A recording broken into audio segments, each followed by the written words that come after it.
बांग्लादेश में हिंदू और हिंदी से नफरत इतनी बढ़ चुकी है, बल्कि यूं कहें कि मोहम्मद यूनुस गैंग नफरत को इस कदर बढ़ा चुका है कि यहां कोई भी अल्पसंख्यक सुरक्षित नहीं।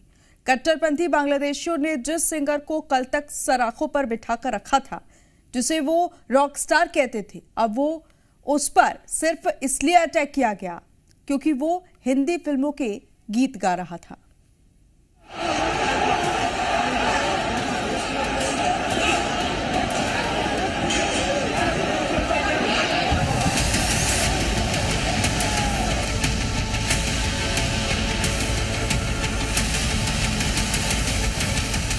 बांग्लादेश में मोहम्मद यूनुस के भड़काए कट्टरपंथियों को बस हिंसा का बहाना चाहिए। इस बहाने में सिर्फ दो चीजें इनके लिए काफी हैं, हिंदू और हिंदी।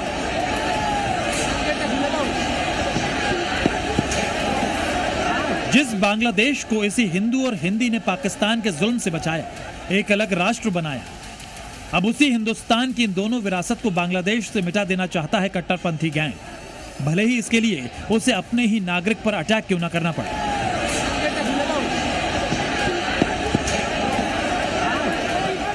अपनी स्क्रीन पर जो आप तस्वीरें देख रहे हैं वो बांग्लादेश के फरीदपुर की है। यहां बांग्लादेश के पॉपुलर सिंगर जेम्स का न्यू ईयर कंसर्ट हो रहा था, लेकिन कट्टरपंथियों ने पूरे वेन्यू को तहस नहस कर दिया।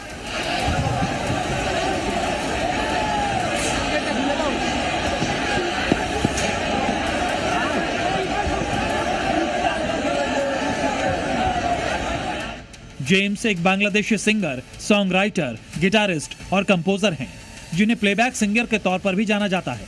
वो रॉक बैंड नगर बाउल के लीड सिंगर, सॉन्ग राइटर और गिटारिस्ट हैं। उन्होंने कई हिट हिंदी फिल्मों के गाने गाए हैं, जैसे फिल्म गैंगस्टर का भीगी भीगी और film life in a metro का अलविदा। वो बांग्लादेश में बहुत पॉपुलर है। हिंदी से इतनी नफरत है बांग्लादेश के कट्टरपंथियों की, ये वीडियो उसकी साफ गवाही दे रहा है।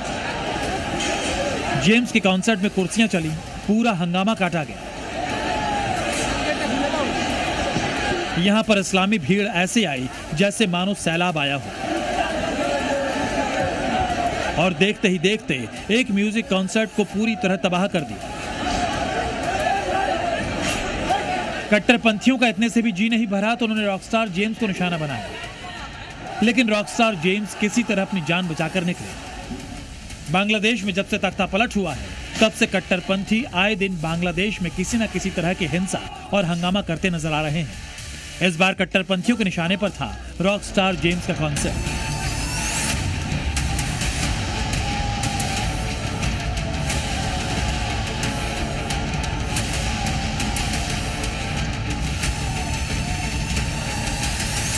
बांग्लादेश के कट्टरपंथियों की नफरत इस टू विंडो से समझिए। जेम्स को इसलिए अटैक किया क्योंकि वो हिंदी गाने गाते हैं और मुस्लिम नहीं हैं, जबकि दूसरे विंडो में आतिफ असलम के कंसर्ट की तस्वीरें हैं। कट्टरपंथियों को आतिफ की परफॉर्मेंस से कोई दिक्कत नहीं, क्योंकि वो मुस्लिम सिंगर है। आतिफ असलम का कंसर्ट 15 दिसंबर को धूमधाम से हुआ, लेकिन जेम्स का शो रोक दिया गया। बांग्लादेश में मोहम्मद यूनुस के दावों के बाद भी भारत से इतनी नफरत बढ़ रही है, तो उसके पीछे केयरटेकर सरकार की कमजोरी नहीं, खुली छूट है। ये बात हिंदुस्तान भी नोट कर रहा है। ब्यूरो रिपोर्ट, जी मीडिया।